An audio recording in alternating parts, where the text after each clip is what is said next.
안녕하세요. 저는 경기도 성남 단대 오거리에 살고 있는 40대 초반 여자입니다. 매년 어김없이 찾아오는 명절이 이번에도 코앞으로 다가오게 되자 작년 추석 때 겪었던 일들이 떠올라 사연을 신청하게 되었습니다. 2년 가까이 되는 시간이 지났지만 이 문제로 꼬리를 물고 해결되지 않은 문제가 하나 생겼어요.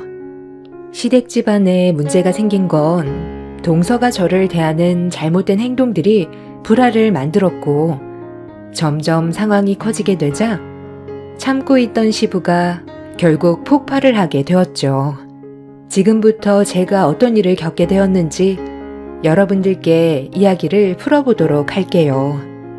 저는 결혼 10년 차였지만 동서는 결혼한 지 1년밖에 안 된 신혼부부였어요. 저와 5살 차이가 나는데 동서 집안은 상당한 재력을 가지고 있어요. 남들이 말하는 금수저였죠.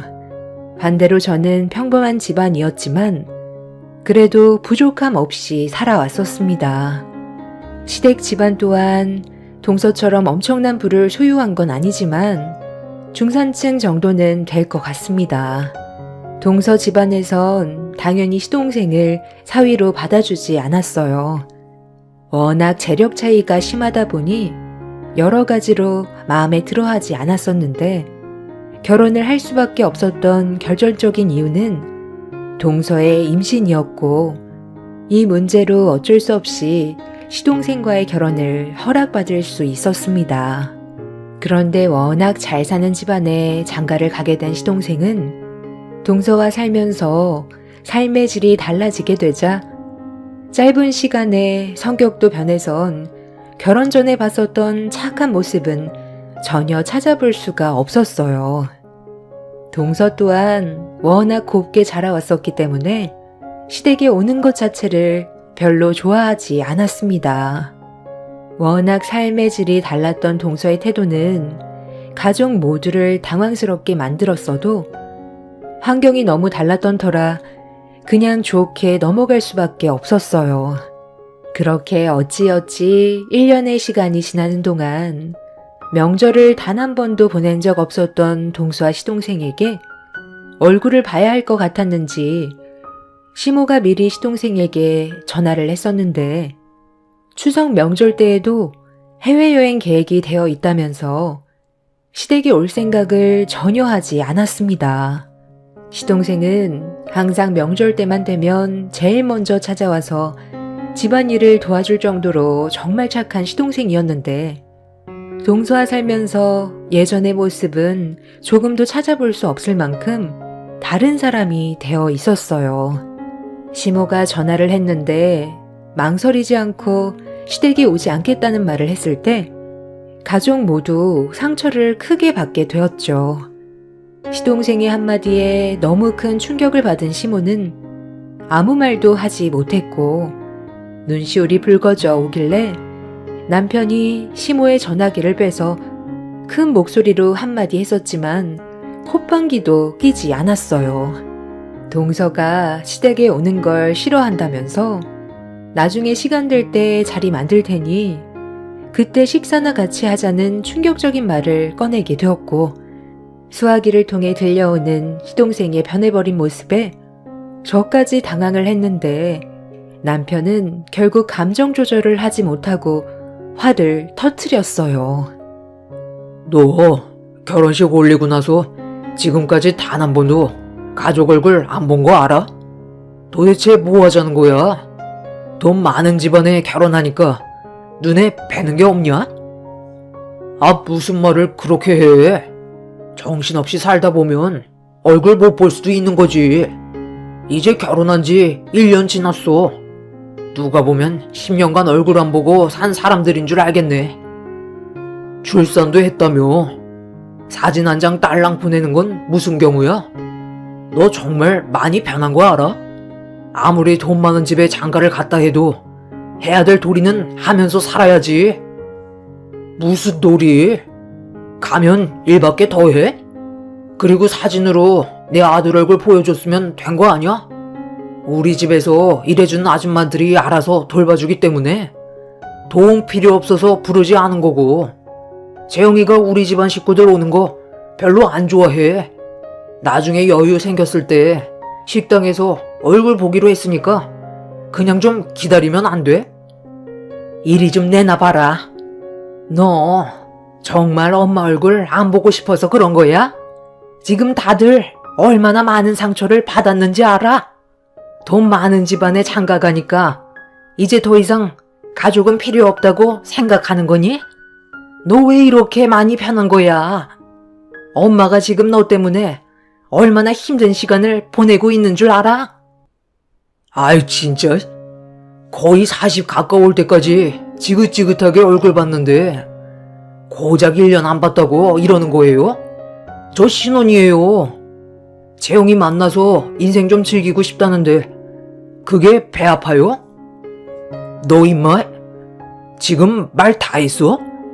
엄마는 네가 어떻게 살고 있는지, 어디 아픈 곳은 없는지, 결혼 생활은 잘하고 있는지 그런 것들이 궁금해서 얼굴 한번 보자고 하는 건데 그게 그렇게 잘못된 거야? 너 이번 추석 때 안 오기만 해봐. 그땐 조용히 넘어가지 않을 거야.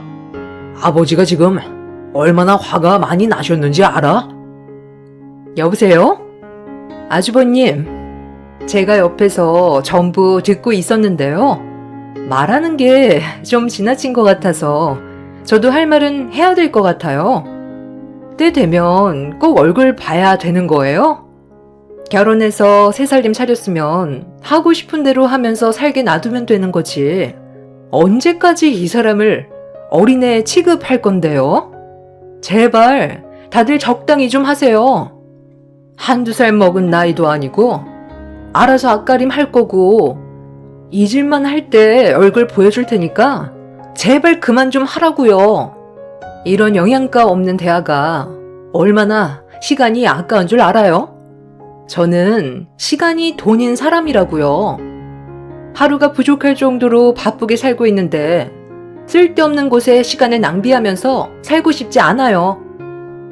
동서가 갑자기 튀어나와서 불만들을 털어놓고 끊어버리자 가족들 모두 할 말을 잃어 통화가 끊어진 핸드폰만 멍하니 바라보고 있었어요.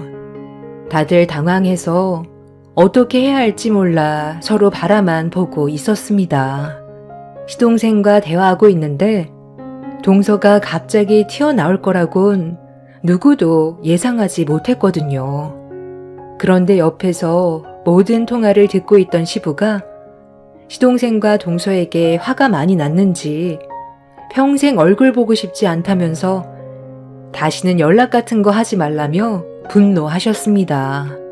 동서와 결혼 이후 180도 변해버린 시동생의 전혀 다른 모습에 실망을 너무 많이 했었던 가족들은 더 이상 어떠한 연락도 하지 않았어요.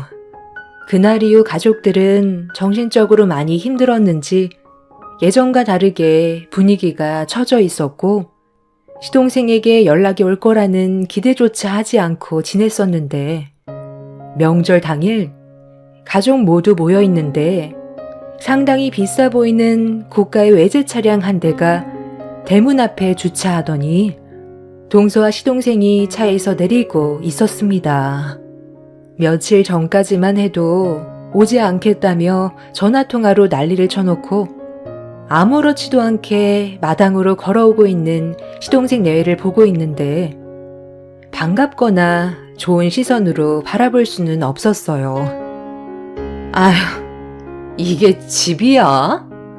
툭 치면 무너질 것처럼 낡아빠진 이런 집에서 어떻게 살았대? 오늘이 마지막인 거 알지? 다시는 여기 올 일 없을 거야. 집안 관리가 전혀 안 되어 있잖아. 이런 곳에 찐득이도 많을 텐데. 나 물리는 건 아니겠지? 당신이랑 결혼하겠다고 인사드렸을 때 식당에서 얼굴 보길 정말 잘했지. 해외여행 일정 하루 미룬 거니까 당신이 하고 싶은 말 확실하게 전달하고 관계 정리해. 집안도 보나봐나 엄청 더러울 것 같은데. 시골집이 다 그렇지 뭐. 몇 시간만 참아. 용건만 간단히 하고 가기로 했잖아. 이렇게 해야 나도 미련 없이 떠날 수 있지 않겠소? 사는 게 왜 이렇게 피곤한지. 찝찝해서 두 다리 뻗고 잠을 못 자겠더라. 아버지, 어머니, 저 왔어요. 정말 오래간만이죠? 한 1년 만인데 크게 달라진 건 없네요. 연락도 없이 갑자기 찾아와서 놀랐어요. 하도 얼굴 좀 보자고 그래서 잠깐 짬내서 왔어요. 얼마 있지 못하니까 용건만 간단히 할게요. 일단 마당에서 대화하는 것보단 들어가는 게 좋겠죠? 가족 모두 할 말을 잃어버려 시동생 내외를 멍하니 바라만 보고 있었는데 동서는 명절 음식을 만들기 위해 준비하고 있는 저희들을 내려다보면서 인사는 하지 않고 시동생을 따라 집 안으로 먼저 들어갔습니다. 시부는 오늘 잘 걸렸다며 가만두지 않겠다고 양팔 소매를 걷어 올리는데 시모는 흥분한 시부를 진정시키면서 일단 무슨 말을 하려는지 드러나 보자고 집으로 서둘러 들어갔어요. 그리고 뒤이어 아무 말 없이 시모의 뒤를 따르자 시부도 화를 억누르며 집으로 들어갔습니다. 시동생 내외가 거실에 앉아 있는데 동서는 집안을 두리번거리면서 불쾌해하는 눈빛으로 시댁에 잠깐 있는 것조차 싫어하고 있었습니다. 이런 집에서 그동안 어떻게 살아온 거야? 나는 지금이라도 당장 뛰쳐나가고 싶은데 당신 나랑 결혼하길 정말 잘했지? 지금은 펜트하우스에서 살고 있잖아. 그러니까 내가 너 만나서 인생 역전했지 뭐. 그렇게 보고만 있지 마시고 일단 앉으세요. 할 얘기가 좀 있거든요. 연락도 없이 찾아와서 많이 놀라셨어요? 갑자기 일정이 좀 바뀌는 바람에 그 시간 어떻게 활용할까 생각하다가 저번에 통화한 것도 생각나고 오늘이 명절이라서 잠깐 할 말이 좀 있어서 갑자기 찾아왔어요. 일단 이것부터 받으세요. 별거 아니에요. 용돈이나 하시라고 좀 챙겨 넣었으니까 그걸로 그동안 못하셨던 거 하세요.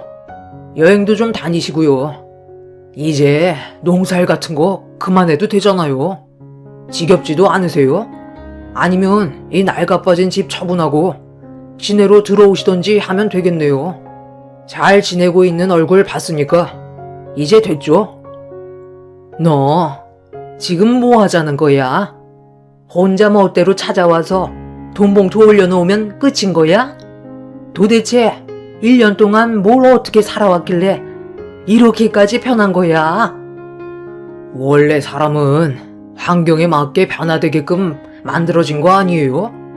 저에게 주어진 삶에 최선을 다하며 사는 건데 그게 뭐가 문제라는 거예요? 저번에도 똑같은 말씀 하시던데 저 예전에 제가 아니에요. 지금 걸치고 있는 것만 봐도 모르겠어요? 완전히 다른 사람으로 살아가고 있다고요. 그리고 결혼을 했으면 현재의 가정에 충실하면 되는 거지. 하루가 모자랄 정도로 시간이 부족한데 꼭 얼굴 봐야 돼요? 서로 잘 살고 있는 것만 확인하면 되는 거지. 이 먼 시골 깡촌까지 들어와야 하냐고요. 전화 통화하는 것조차 저에게는 아까운 시간이기 때문에 그렇게 낭비하고 싶지 않았을 뿐이에요. 저희 신혼이에요. 한창 즐겁게 보낼 시간에 전화해서 언제 얼굴 볼 수 있냐고 계속 보채시면 제 기분이 어떻겠어요? 당연히 좋은 말이 나올 수가 없겠죠. 아마 오늘이 마지막일 거예요. 다시는 이 집구석에 오지 않을 테니까 보고 싶었던 얼굴 보여드렸으니 실컷 보세요.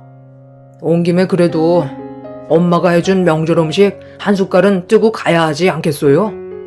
용돈으로 2억 넣어드렸는데 그 정도는 해줄 수 있잖아요. 그래도 엄마 음식 솜씨 하나는 비싼 레스토랑에서 먹는 음식 따라갈 수는 없더라고요. 형수님, 저희 엄마 음식 만드는 것 좀 잘 도와주세요. 뭐야? 그건 계획에 없었던 일이잖아. 여기에서 지금 밥을 먹겠다고? 내가 이런 분위기 속에서 음식이 입으로 넘어가겠어? 볼일 끝났으면 그만 일어나면 안 되는 거야? 그래, 볼일 끝났으면 이제 그만 일어나라. 나도 더 이상 너희들 얼굴 보고 싶지 않다. 그리고 이 돈 도로 가져가라.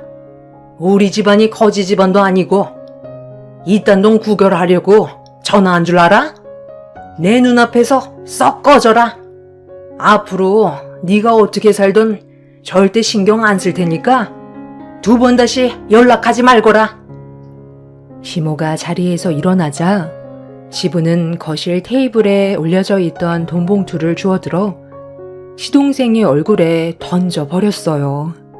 시동생은 어이가 없다는 표정을 지어 보이면서 시부를 노려보고 있었습니다. 처음 보는 시동생의 달라진 모습은 저희 가족에게 엄청난 상처로 돌아왔고 저 또한 동서내외가 서둘러 나가주길 원하고 있었죠. 그런데 방으로 들어가려던 시모가 몸을 돌리더니 여기까지 왔는데 그냥 돌려보내는 건 예의가 아니라면서 동서 보고 자리에서 일어나라고 하더니 목소리를 높여 주방으로 불렀습니다.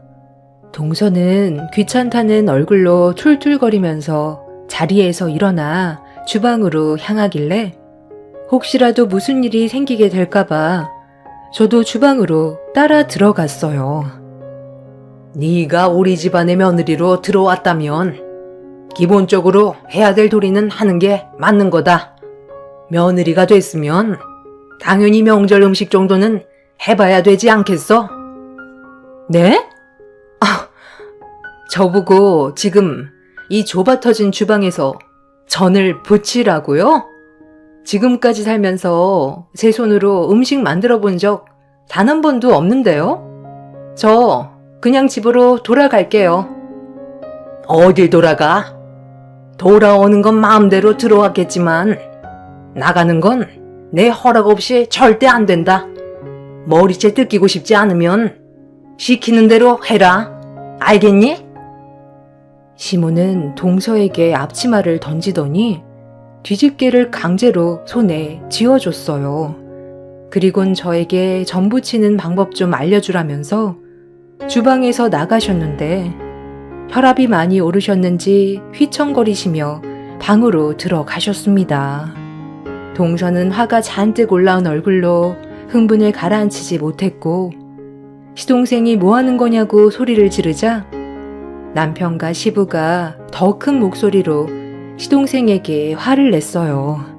분위기가 점점 심각해지고 있는데도 동서는 눈치 없이 상황 파악을 전혀 하지 못하고 시선이 거실로 향한 저에게 발로 제 다리를 툭툭 치더니 갑자기 어이없는 말을 꺼냈고 그 말을 듣게 된 저는 할 말을 잃어버려 동서를 멍하니 바라만 보고 있었습니다. 형님, 내가 왜 이런 대우를 왜 도대체 받아야 되는 거예요? 용돈으로 2억이나 지어줬으면 떠받들어야 되는 게 당연한 거잖아요. 나보고 지금 전을 부치라는 게 말이 돼요? 그 애한테 듣기론 형님 월세 산다면서요? 한 달에 60만 원씩 매달 나간다고 들었는데 나 대신 전 붙여주면 지금 이 자리에서 월세 60만 원 바로 싸드릴게. 그러니 형님이 나 대신 전 좀 붙여요. 맨날 하던 짓일 텐데 괜찮은 조건 아닌가? 그냥 시원하게 100만 원으로 맞춰줄 테니 명절 한상 제대로 좀 차려봐요. 이왕 온 김에 나도 그이가 먹고 싶다던 명절 음식 얼마나 맛있는지 젓가락 좀 올려보게요. 그럼 그렇게 알고 나는 잠깐 차에 좀 들어가 있어도 되는 거죠? 집이 하나도 관리가 안 되어 있어서 당장이라도 무너질 것 같아 너무 무섭거든요. 그럼 부탁 좀 할 테니까 서둘러 준비해 주세요. 우리가 시간이 많지 않아서요. 듣자 하니까 아주 개념 없는 며느리가 우리 집안으로 들어왔구먼. 처음에는 상당히 격식 있어 보이고 배운 사람 같아서 내 아들과 결혼을 허락했는데 완전 밑바닥부터 다시 배워야 될 정도로 인성교육이 빵점이네. 너는 도대체 저런 골빈 여자가 뭐가 좋다고 쫓아다녀서 결혼까지 한 거야? 배울 점이라곤 하나도 없는데 돈 좀 있는 집안에 혹해서 인생을 망치냐? 너희들이 얼마나 오래 갈 것 같은데? 돈 많은 집안들일수록 사람 알길 우습게 한다는데 너라고 다를 것 같아? 네가 우리 집안에 며느리로 들어왔으면 당연히 해야 될 일인데 그걸 지금 누구한테 시키는 거야? 얘가 누군지 알고 건방지게 니년이 우리 큰며느리한테 전을 붙이라고 명령을 해? 너는 절대 할 수 없는 일을 우리 큰며느리는 내 큰아들을 위해 한 채의 망설임도 없이 간을 떼고 줬다고. 돈이 중요한 게 아니라 사람의 마음이 중요한 거야. 돈이면 단 줄 알아? 니년이 전부 다 해라. 오늘 주방에 있는 음식 다 만들지 못하면 집 밖으로 절대 나가지 못하니까 그런 줄 알아? 남편과 10년의 결혼 생활을 하는 동안 시부가 이성을 잃을 만큼 분노하는 모습은 처음 봤어요.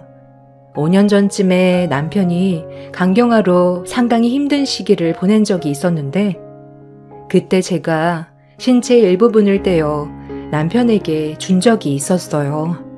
그런 선택을 하지 않았다면 남편은 아마 더 힘든 상황이 되었을 테고 제 곁을 떠났을지도 모르죠.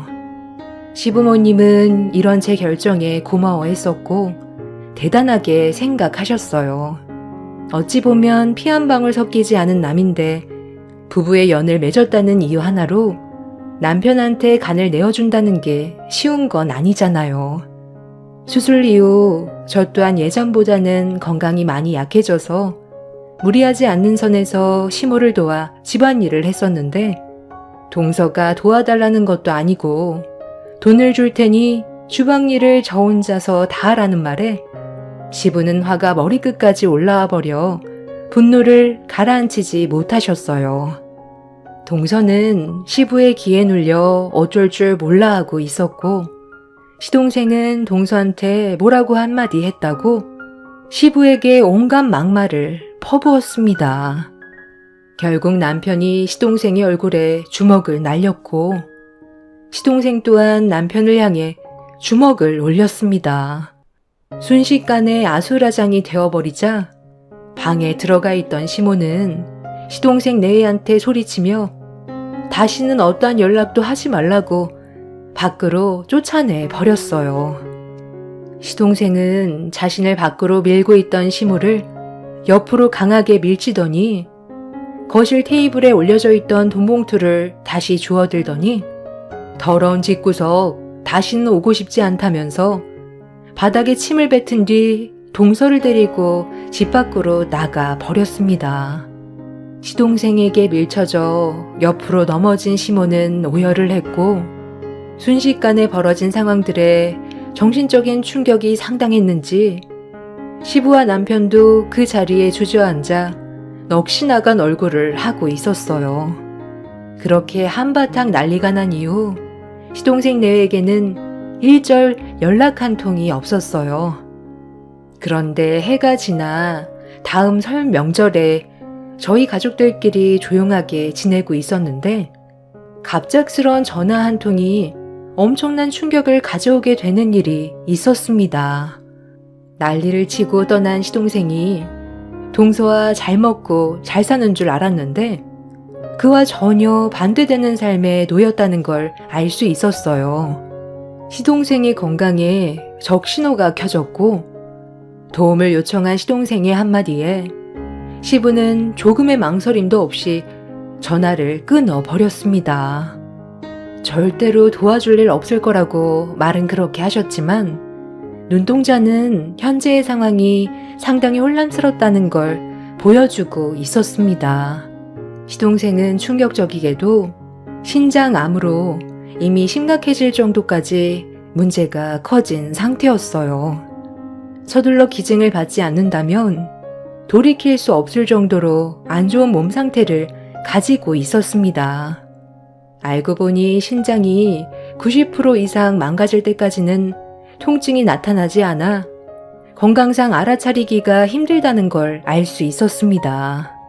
두 개의 신장 모두 암으로 인해 새 기능을 잃은 상태에서 급하게 항암 치료를 시작하게 되었다는 말을 듣게 되었죠. 불과 몇 달 전까지만 해도 저희 가족들에게 대들며 소리치던 시동생이 신장암으로 항암 치료를 받고 있다는 소식을 접하게 됐을 땐 너무 큰 충격이었어요. 그런데 더 큰 문제는 여기에서 끝나지 않았습니다. 시동생이 병에 걸리게 되자 동서 집안에서는 사기 결혼이라고 시동생에게 이혼 소송을 진행했어요. 결혼한 지 얼마 되지 않아 벌어진 일이기 때문에 동서 집안에서도 난리가 난 상태였습니다. 이혼을 무르기 위해선 서둘러 신장을 이식받는 방법밖에는 없는데 동서의 집안에서는 금전적인 도움을 일절 주고 싶지 않다면서 등을 돌려버렸고 이 문제로 인해 시동생이 시부에게 도와달라고 전화를 했던 거였습니다. 시부모님은 그래도 자식이라고 시동생의 건강 상태가 어떤지 확인해 보기 위해 병원을 찾아갔는데 저희가 보게 된 시동생의 모습은 상상 이상으로 심각해 보였어요. 가족들과 등을 돌렸으면 잘 살 것이지. 왜 이런 곳에서 누워있는 거야? 떵떵거리며 보란듯이 잘 먹고 잘 살아야 될 거 아니야? 너는 엄마 아빠 보기 안 부끄럽니?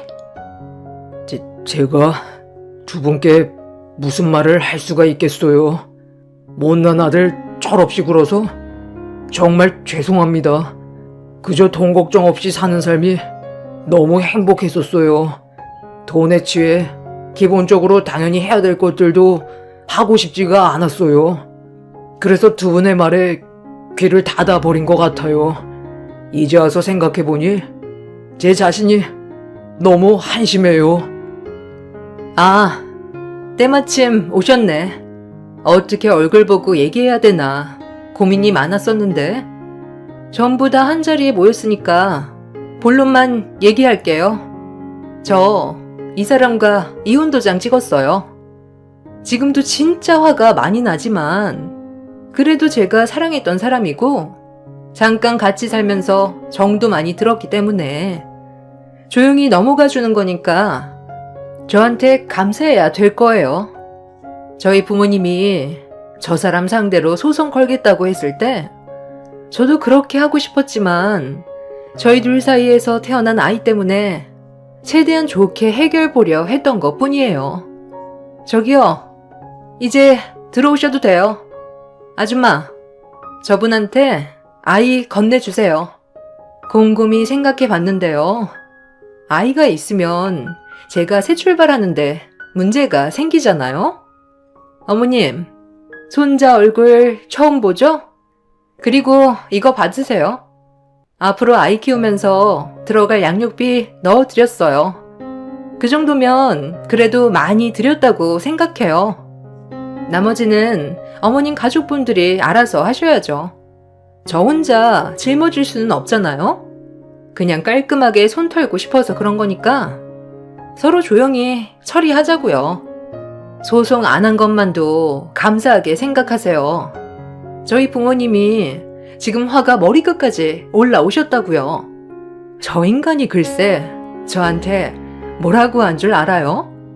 도와달래요. 살 수 있게 해달라는데 그 말이 뭐겠어요? 제 신장을 떼어달라는 말이잖아요.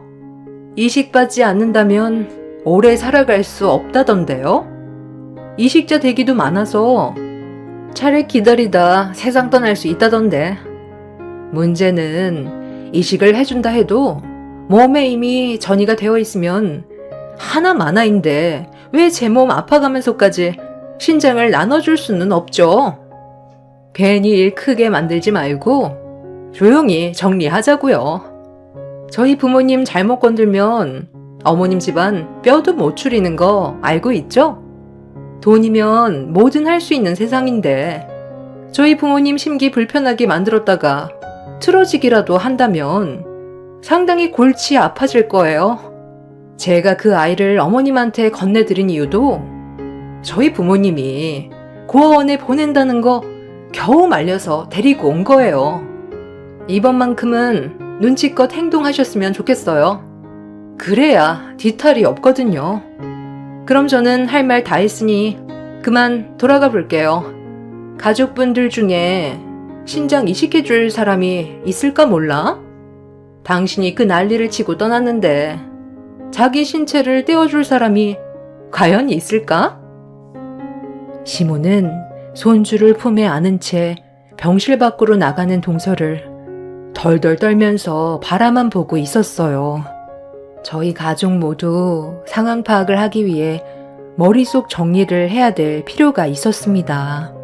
동서는 아이 품에 껴놓은 돈봉투에 5억을 넣어놨었고 시부는 시동생에게 한심하다면서 괴로워하셨습니다.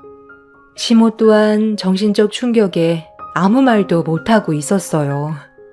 시동생은 계속해서 죄송하다는 말만 반복했고 결국 아이는 시부모님이 돌보게 되었습니다. 이미 이혼 도장까지 찍은 마당에 일을 더 크게 만드는 건 저희 가족들이 불리해질 거라는 걸 뻔히 알고 있기 때문에 문제를 키우고 싶지 않았어요. 시부모님은 그래도 자식이라고 시동생을 살리기 위해 치료에 필요한 건 적극적으로 도와주셨지만 시동생의 건강은 시간이 지날수록 점점 악화가 되어가고 있었습니다. 신장을 언제 이식받게 될지도 모를 상황이라 고민 끝에 시부는 신장을 나눠주기로 결심을 하셨습니다. 가족 간 이식이 제일 좋은 방법이긴 하지만 시부의 연세가 있어서 망설일 수밖에 없었는데 시동생의 건강이 날이 가면 갈수록 안 좋아져서 결국 평소 몸 관리를 철저히 하셨던 시부가 이식을 해주기로 결정하게 되었습니다. 가족 모두 걱정을 하고 있지만 치료가 무사히 잘 끝나길 간절히 바라고 있습니다. 이번 추석이 지나면 바로 수술에 들어가게 될 텐데 모두가 무사히 성공적으로 잘 해결됐으면 좋겠어요. 그리고 아주 잠깐이었지만 동서였던 그 여자는 저번 달에 음주운전으로 역주행을 하다가 트럭과 정면 충돌을 하게 되는 큰 사고를 당했다고 들었습니다. 목숨은 건졌지만 반신불구라고 하더라고요. 하는 짓을 보면 언젠간 그런 일이 터질 것 같은 느낌은 들었지만 막상 이런 소식을 접하게 되니 많이 놀라긴 했어요. 사고 소식을 듣고 건강이 안 좋은 시동생은 울다 웃다 한참을 정신 나간 사람처럼 오열했어요. 아무래도 복잡 미묘한 마음에 지난날에 대해 깨닫게 되지 않았나 생각이 듭니다. 이번 일을 통해서 여러 가지로 많은 생각을 하게 됐어요. 그리고 가족의 소중함도 다시 한번 깨닫게 되었습니다. 시동생도 정신 차렸으니 앞으로 저희 가족에게 더는 불행이 찾아오지 않았으면 좋겠어요. 이번 수술이 성공적으로 끝나 모두가 서로 웃으면서 다시 예전처럼 돌아왔으면 좋겠네요. 제 사연 들어주셔서 정말 감사합니다. 안녕하세요. 저는 30대 여자입니다.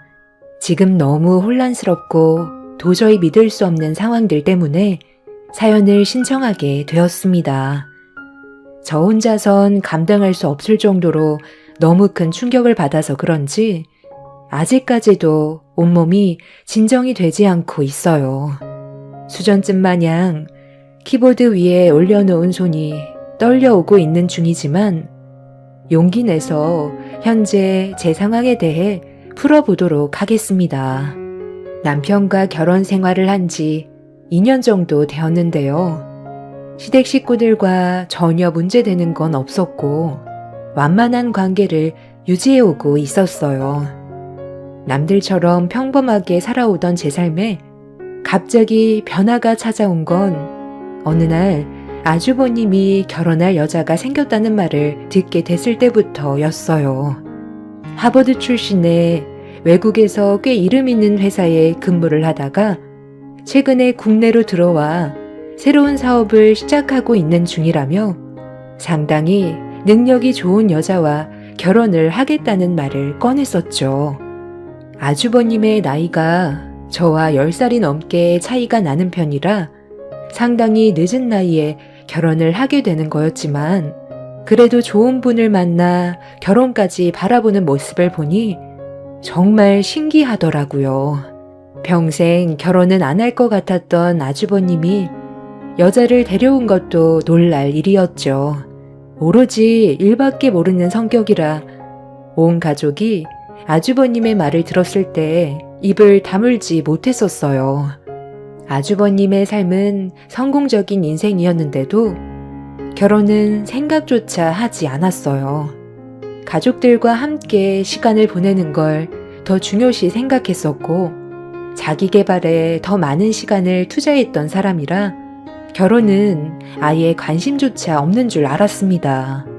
그런데 갑자기 시부모님 앞에서 결혼하고 싶은 여자가 있다고 하니 얼마나 놀랍고 기분이 좋았겠어요. 문제는 아주버님의 결혼 통보가 시부모님한테는 예민하게 다가왔는지 제가 시댁 집안의 며느리라는 걸 좀 껄끄럽게 생각하고 있는 것 같았어요.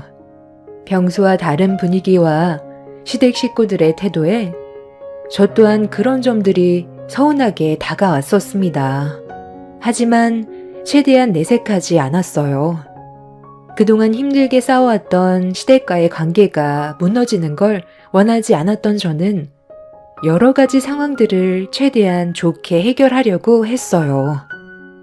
이번 주 주말에 내 큰아들과 진지하게 결혼을 생각한 여자가 인사 올 예정인데 아무래도 네가 그 자리는 좀 피해주는 게 좋겠다.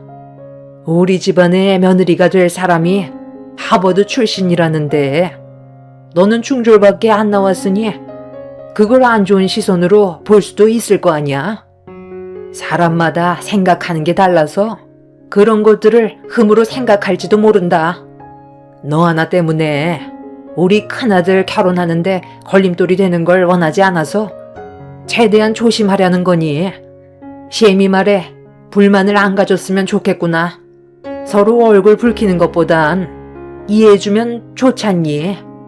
내 말에 섭섭한 건 아니지? 차후에 어느 정도 준비가 됐을 때 너도 인사시킬 테니까 일단 그렇게 알아둬라. 저도 같은 생각이에요. 아무래도 재수 씨가 그 사람과 동서지간이 될 거라 얼굴을 제일 많이 마주할 텐데 대화하던 도중 중졸이라는 얘기가 나온다면 대화 자체를 섞고 싶어 하겠어요. 그냥 중졸이라는 것도 숨기는 게 좋겠어요. 그런 거 괜히 알려봤자 좋을 거 하나 없잖아요. 그리고 제가 그 사람 데리고 왔을 때까지 음식 만드는 건 도와준다 해도 모두 한자리에 모였을 때는 잠깐 방에 들어가 있어 주든지 하세요.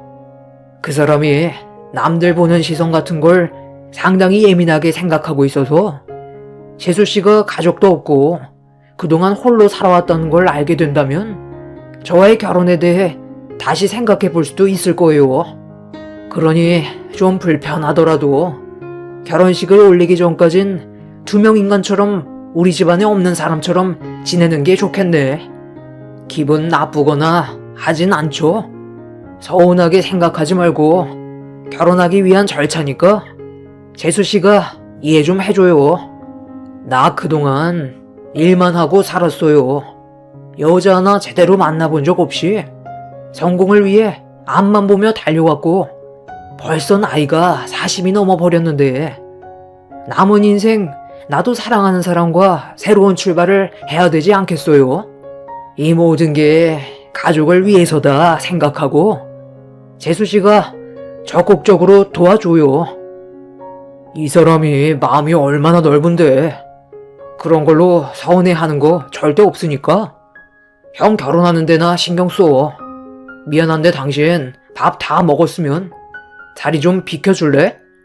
결혼 문제로 가족들끼리 진지하게 대화를 좀 해야 될 것 같은데.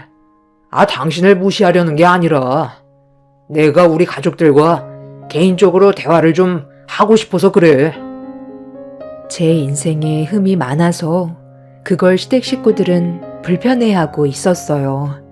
그간 그런 제 삶을 안쓰럽게 여기고 저를 아껴준 시댁 집안 사람들의 가족 구성원이 되기 위해 정말 많이 노력을 했었습니다. 그리고 저도 한 가족이 된 줄 알았었는데 아주버님의 중요한 결혼 문제가 저를 당황스럽게 만들었어요. 전혀 예상하지 못한 식구들의 행동들을 어떻게 받아들여야 할지 모르겠더라고요. 남편의 부탁으로 자리를 피해주긴 했는데 제 감정이 좋지 않아 한참 뒤에 방으로 들어온 남편한테 제 입장에 대해 서운했던 점들을 대화로 풀어나갔어요. 그런데 남편의 낯선 반응이 저를 놀라게 만들었습니다. 당신이 서운하게 생각한다고 내가 그걸 다 받아줄 수는 없는 거잖아.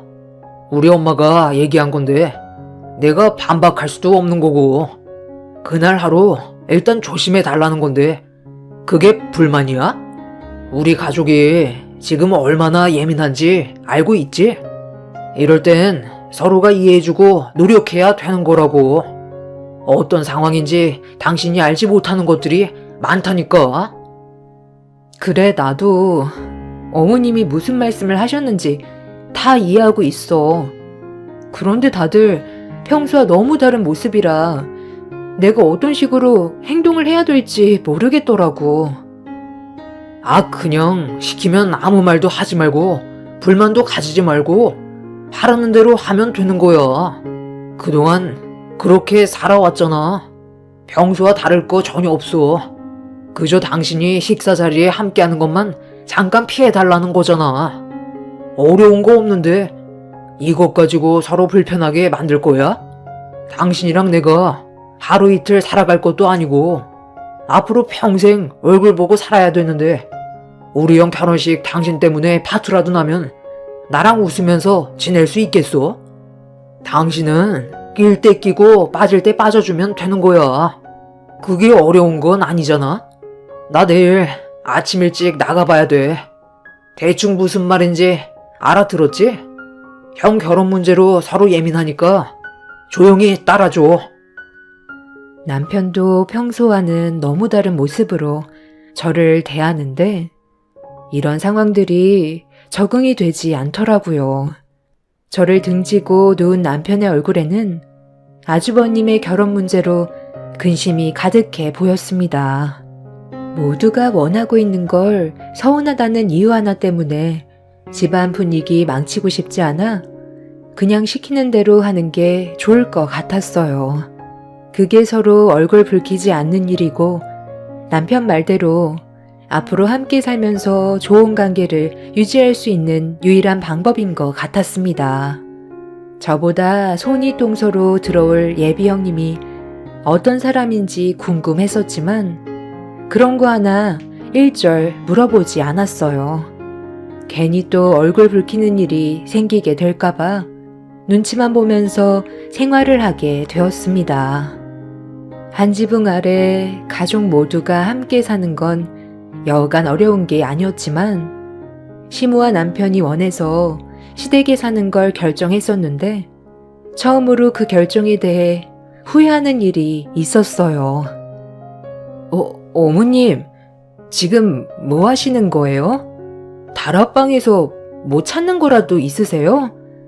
제가 좀 도와드릴까요? 내일 아주버님과 결혼할 여자분 인사 온다고 음식 준비하신다면서요. 지금 아니면 시간이 안 될 것 같아. 미리 정리 좀 해두려고 하는 거다. 네가 내일 들어가 있을 곳이다. 예비 며느리가 집 구경 좀 한다고 돌아다니다가 괜히 너랑 얼굴 마주하면 그게 더 껄끄럽잖아. 그러니까 내일 식사 준비 끝나면 여기에 들어가 있으면 될 거다. 이 정도 공간이면 잠깐 동안 충분히 지낼 수 있잖아. 네? 내일 이 좁은 다락방에 들어가 있으라고요? 어머님, 이건 좀 너무한 거 아니에요? 차라리 밖에 있다가 연락 주시면 그때 들어오든지 할게요. 이건 정말 아닌 것 같아요. 제가 어머님 집안에 며느리로 생활하는 게 그렇게 마음에 안 들고 창피하세요? 저 이 집 식구 된 지 2년이 넘었어요. 그동안 저를 아껴주시고 진심으로 대해주시는 것 같아 너무 행복했었기 때문에 어머님이 자리를 피해달라고 하셨을 때 이해하고 넘어가려 했었다고요. 그런데 이건 도저히 받아들이지 못하겠어요. 허리 펴기 힘든 이 좁은 다락방에 제가 왜 들어가 있어야 하는지도 모르겠고 어머님이 무슨 생각으로 저를 이곳에 두려고 하는지 이해가 안 돼요. 내일 아주버님이 결혼할 분을 데려오기 전에 일찍 나갈 테니 그만 정리하세요. 솔직히 저 지금 너무 서운하고 상처받았어요. 그래서 여기에 안 들어가겠다고? 너 지금 희애미 말 무시하는 거니? 다 생각이 있으니까 이러는 거지. 쓸데없이 이곳을 정리하겠어? 네가 나가 있으면 내가 필요할 때 바로 부를 수가 없잖아. 최대한 내 근처에 있어야 내일 도움이 필요할 때 다락방에 있는 너한테 도움을 요청할 수 있을 거 아니야? 그렇게 생각이 없니?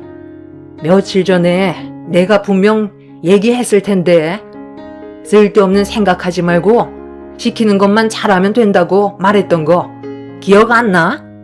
나도 이러고 싶지 않지만 상황이 어떻게 될지 모르잖아. 그래도 이건 아닌 것 같아요. 제가 언제 어머님이 시키는 거 거절한 적 있었나요? 단 한 번도 없었고 여태껏 정말 열심히 살아왔었어요.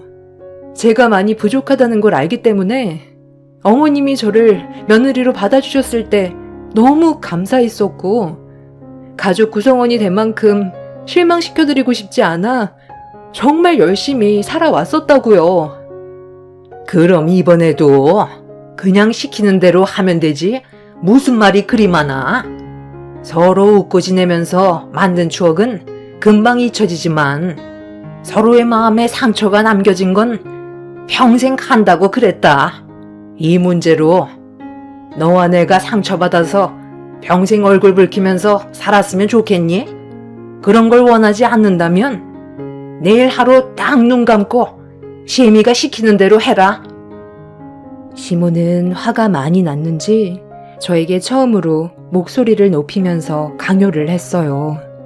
그날 너무 마음이 안 좋았고 당장이라도 집 밖으로 뛰쳐나가고 싶었지만 제 행동으로 인해 모든 걸 그르칠 수도 있다는 생각 때문에 아무것도 하지 못하고 다락방 안을 정리하고 있는 시모를 멍하니 바라볼 수밖에 없었습니다.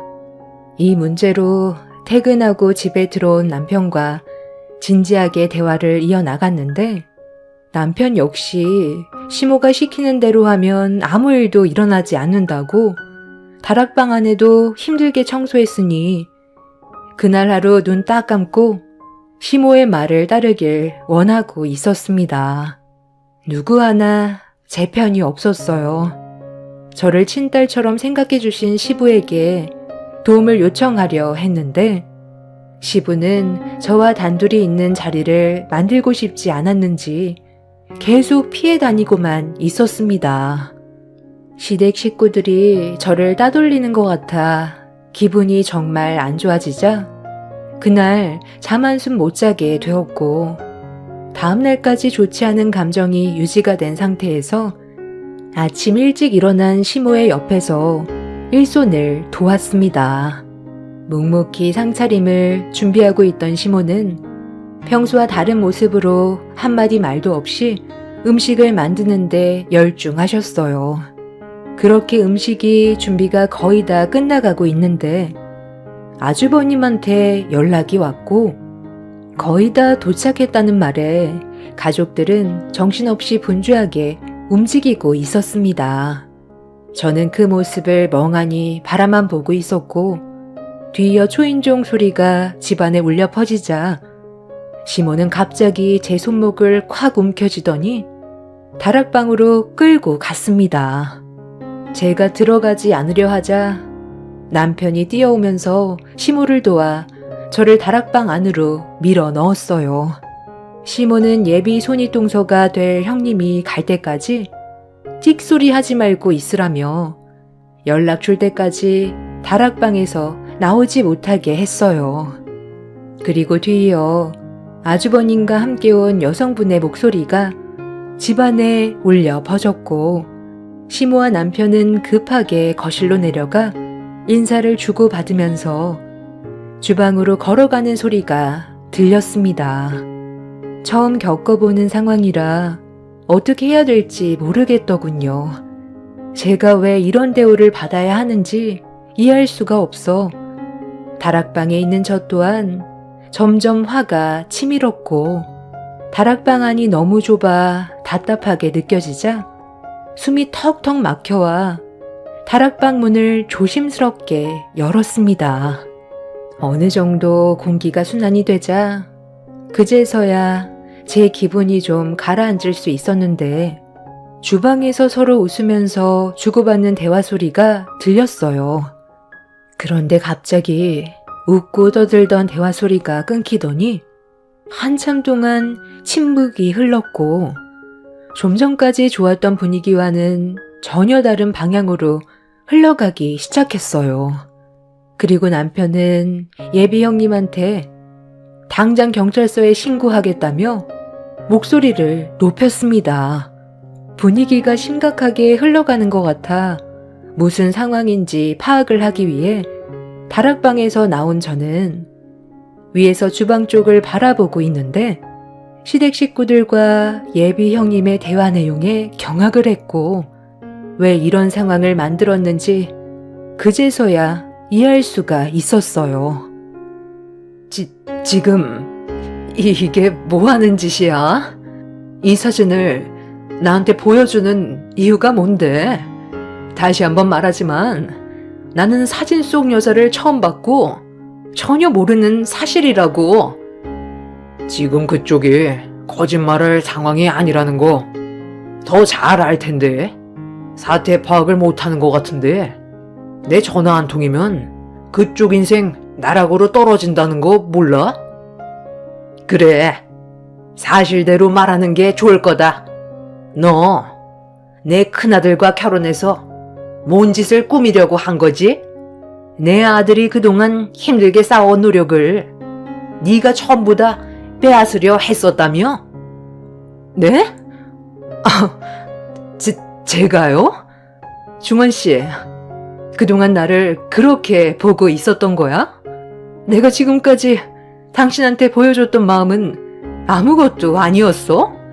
어떻게 나를 그런 사람으로 취급해? 내가 이미 전부 뒷조사 해봤어.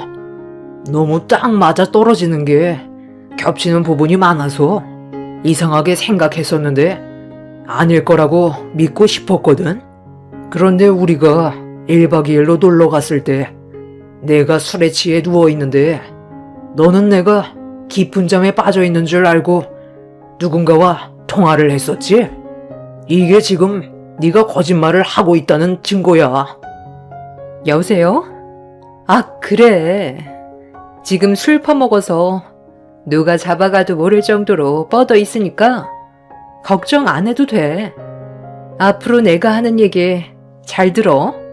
그래야 많은 돈을 거머쥘 수가 있다고. 도대체 뭐가 그렇게 불안한 건데? 그럼 이대로 굶어 죽을 거야? 우리가 한 번도 아니고 이번이 2번째인데 두려울 게 뭐가 있어? 그때처럼 사고사로 처리되게끔 준비하면 되는 거야. 문제될 거 전혀 없으니까 당신은 내가 시키는 대로만 따라와 주면 돼. 이번 일 끝나면 또 해외에서 한동안 지내면 되는 거라고. 나 덕분에 당신이 그동안 편하게 살아왔다는 거 잊지 마. 돈 떨어졌으니까 해야 되는 건 당연한 거야. 이 집안 사람들 내가 하버드 출신이라고 얘기하니까 아주 설설 기더라. 결혼은 어렵지 않게 할 수 있을 것 같으니까 당신은 돈 주고 산 가짜 부모들 입단 속이나 잘해. 당신은 우리 집안 오빠가 되는 거야. 알겠어? 14년 전에도 해봤잖아. 그럼 밖에서 막노동하면서 살아갈 수 있어? 우리 인생은 이렇게 살아야 되는 거라고. 돈 떨어졌으면 당연히 해야 되는 일이니까 양심 같은 건 갖다 버려. 돈 쓸 때는 좋아했으면서 막상 또 일을 시작하려니까 두렵니? 14년 전에도 너 때문에 경찰에 붙잡힐 뻔했던 거 알지? 다행히 사고사로 상황이 마무리돼서 빠져나갈 수 있었지만 2번 실수는 용납 못해. 중학생밖에 안 됐던 그 아이가 불쌍하다고 데려가겠다는 말을 했을 때 내가 얼마나 놀랐는지 알아? 나는 솔직히 그때 그 애도 같이 작업하고 싶었다고. 요즘은 그때랑 달라. 조금이라도 망설였다간 우리 둘의 인생이 끝날 수도 있는 거야.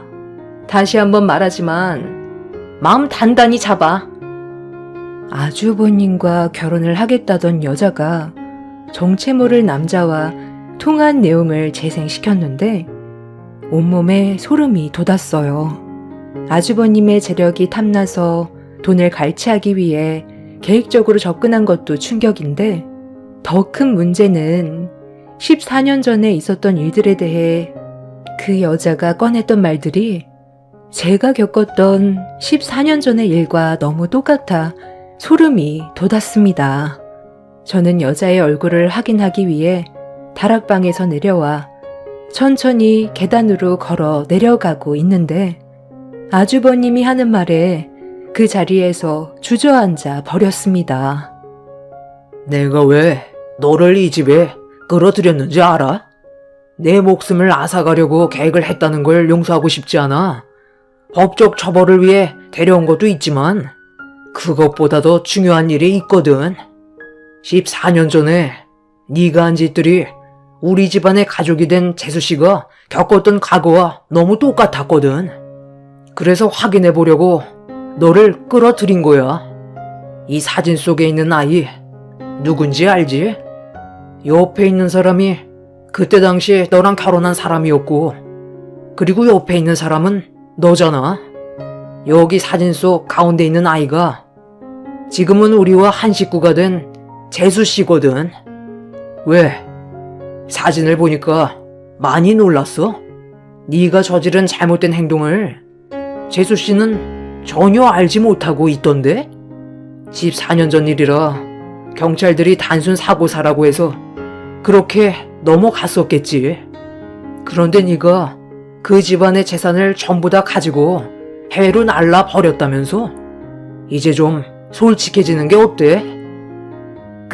그럼 지금 이 집에서 나를 지켜보고 있다는 말이네? 내가 누군지 확실하게 알기 위해서 몰래 숨겨놓고 있다는 말이잖아? 너희들 뭔가 착각하고 있는 것 같은데 14년 전에 있었던 일들은 과거의 경찰들도 사고사로 인정한 부분이야. 벌써 한참 지난 일이라 지금 와서 그때의 일을 뒤집을 수는 없는 거라고. 나 지금 상당히 불쾌하거든? 사람을 이런 식으로 모함해? 그럼 직접 들어보면 되겠네. 애기씨, 지금 보고 있는 거 다 아니까 그만 나와요. 나 알죠? 무서워서 못 나오고 있는 거예요? 당장 나와서 네가 해명을 해야 내 억울함이 풀릴 거 아냐. 이 넓은 세상에서 왜 하필 네가 이곳에 있는 건데? 애기씨, 좋은 말 할 때 지금 당장 내 앞에 나오는 게 좋을 거예요. 예비 손이 동서였던 그 사람은 목이 터져라 저를 찾기 시작하는데 온몸이 굳어 그 자리에서 꼼짝도 하지 못하고 있었어요. 그리고 저와 눈이 마주친 그 여자는 14년 전에 저희 오빠와 결혼을 했었던 과거의 새언니였습니다. 그때 당시 저에게는 안 좋은 기억이 있었어요. 그리고 제 과거의 일들을 시댁 식구들 또한 전부 다 알고 있었습니다. 아주 어렸을 적 제가 태어난 지 얼마 안 됐을 때 엄마가 잠깐 한눈판 사이 제가 타고 있던 유모차가 움직여서 교통사고가 날 뻔했던 걸 막으려다가 엄마가 사고로 세상을 떠난 적이 있었어요. 그래서 아빠와 오빠가 저를 키워줬었고, 제가 중학생이 되었을 때 오빠는 사랑하는 여자를 만나 일찍 결혼해 자리를 잡았었죠. 그런데 아빠도 갑작스러운 암으로 세상을 떠나게 되면서 아빠의 회사를 같이 운영하던 오빠와 새언니 곁에서 살아갈 수밖에 없었습니다. 저는 늦둥이라 오빠와 12살이 넘게 차이가 났었어요. 그때 당시 새언니는 저를 친동생처럼 아껴주었고 서로 의지하면서 열심히 살아왔었죠. 그런데 어느 날 갑자기 오빠가 교통사고로 세상을 떠나게 되었고 중학교 졸업을 앞둔 저는 가족 모두를 잃어 새언니의 품에서 살아갈 수밖에 없었습니다. 그리고 여기에서 문제가 시작되었습니다. 겨울 방학이었던 저는 친구들과 시간을 보내고 집에 들어왔는데 집안이 난장판으로 되어 있었고 잠시 뒤 어떤 남자가 여러 명의 남자들을 데리고 들어와 집안의 물건을 치우라고 지시하고 있었습니다. 제가 뭐 하는 거냐고 소리치자 저를 이상하게 쳐다보던 남자는 저희 부모님과 오빠와 오랜 세월 함께 살아왔던 그 집을 새언니가 처분했다는 말을 듣게 되었고 그때 당시 너무 어렸던 저는 이 상황을 어떻게 해야 될지 몰라 아빠와 오랜 시간 함께 일했었던 회사 아저씨한테 도움을 요청하려고 회사를 찾아갔는데 눈앞에 펼쳐진 광경은 저에게 엄청난 충격을 안겨주었습니다. 새언니는 이미 회사도 헐값에 처분한 상태였었죠. 아빠와 오랜 시간 함께 일을 해왔던 아저씨와 다른 직원들은 한순간에 일자리를 잃게 되었고 엄청난 충격을 혼자서 감당하기 힘들었던 저는 아저씨의 도움을 받아 같이 생활을 하게 되었습니다. 아줌마와 언니들은 저를 친가족처럼 잘 대해주셨고 그 집에서 성인이 될 때까지 도움을 받을 수 있었어요. 경찰들은 사고사로 단정을 지었고 해외로 이미 잠적해버린 새언니를 찾을 수는 없었습니다. 성인이 되어서도 제가 할 수 있는 건 아무것도 없었어요. 그저 먹고 살기 위해 험한 세상에서 발버둥 치며 뛰어다니는 게 전부였죠. 그리고 그런 제 삶에 지금의 남편이 나타나게 되었고 행복한 결혼 생활을 하게 된 거였는데 평생을 찾을 수 없을 줄 알았던 그 사람이 제 앞에 나타났습니다. 그것도 저희 오빠가 사고사가 아닌 새언니였던 그 사람의 손에 의해 떠났다는 진실이 드러난 상태로 말이죠. 온몸에 소름이 돋았었어요. 그때 당시 저에게 정말 잘해줬었는데 그 모든 것들이 가면 속의 모습이었고 어렸던 저는 그 사람을 친언니로 생각하며 의지했었으니까요. 다락방에 나와 주저앉아 있는 저를 발견한 그 여자는 저에게 성큼성큼 다가와 자기는 잘못한 게 없다며 시댁 식구들한테 과거에 있었던 일들에 대해 설명하고 자기를 밖으로 보내달라는 어이없는 말을 늘어놓기 시작했어요. 너무 큰 충격을 받아 아무 말하지 못하고 있자 그 여자는 자기 말을 알아듣지 못하냐고 멱살을 잡아 무서운 눈빛으로 저를 바라봤습니다. 그리고 이런 상황을 지켜보고 있던 시모가 달려와 그 여자의 머리채를 잡아 사정없이 흔들면서 딸 같은 며느리 몸에 함부로 손을 댔다고 난리를 쳤어요. 계단에서 굴러떨어진 그 여자는 고통스러워하며 비명을 질렀고 시모는 저에게 미안하다면서 그 여자가 저와 정말 연관이 있는 사람인지, 그리고 추가적인 증거들이 나올지 몰라 저에게 신변 위험이 생기게 될까봐 다락방에 잠깐 들어가 있으라고 했던 거라면서 처음부터 어떤 상황인지 알고 있었는데도 말하지 못한 거에 대해 미안하다고 하셨어요. 결정적인 증거를 잡기 위해 선택한 거라며 그동안 제가 겪었을 아픔들에 대해 시몬은 용서를 구하며 저를 안아주셨습니다. 남편은 쓰러져서 일어나지 못하고 있는 그 여자를 바라보며 경찰서에 신고를 했어요. 14년 전에 있었던 계획적인 범행을 저지른 범인이 아주버님까지 해하려는 계획을 가지고 접근했다며 서둘러 연행해달라고 전화통화를 하고 있었습니다. 제가 과거에 겪었던 아픔들을 시댁 식구들한테 말하지 않고 속으로 숨기고만 있었다면 제 눈앞에 쓰러져 있던 그 여자한테 오히려 역으로 당했을 수도 있었던 상황이었어요. 제가 어떤 삶을 살아왔는지 전부 다 알고 있었기 때문에 시댁 식구들은 저를 지키기 위해 모든 게 확실해질 때까지 말을 하지 않았던 거고 저를 안전하게 지켜줄 수 있었습니다. 그리고 그 여자가 전화통화했던 그 남자도 결국 붙잡히게 되었고 저는 14년 전에 범행을 저지른 범인들을 이제서야 처벌을 내릴 수 있게 되었습니다. 오빠를 세상 떠나게 하고 모든 재산을 가지고 해외로 도망간 그 여자는 징역 20년 이상 선고받게 될 확률이 크다는 말을 들을 수 있었어요. 과거에 했던 잘못과 또 현재의 추가적인 계획 범행을 저지르려는 행동들이 죄질이 안 좋다고 생각해 형벌은 무거워질 것 같습니다. 전혀 알지 못했던 일이 밝혀져 지금 현재 너무 큰 충격을 받아 온몸이 떨려오고 있지만 그래도 오빠가 억울하게 당한 그때의 일들을 이제야 풀 수 있게 돼서 제 마음도 한결 편해졌습니다. 그리고 무엇보다 저를 진심으로 가족처럼 생각해주는 시댁 식구들이 함께 있어서 너무 감사했어요. 앞으로 법정에 서게 될 일이 자주 있을 것 같은데 여러분들께서 저에게 힘이 되는 응원의 한마디 해주셨으면 좋겠어요. 저희 오빠를 해한 그 사람들이 제가 원하는 법적 처벌을 받을 수 있기를 간절히 바랄 뿐입니다.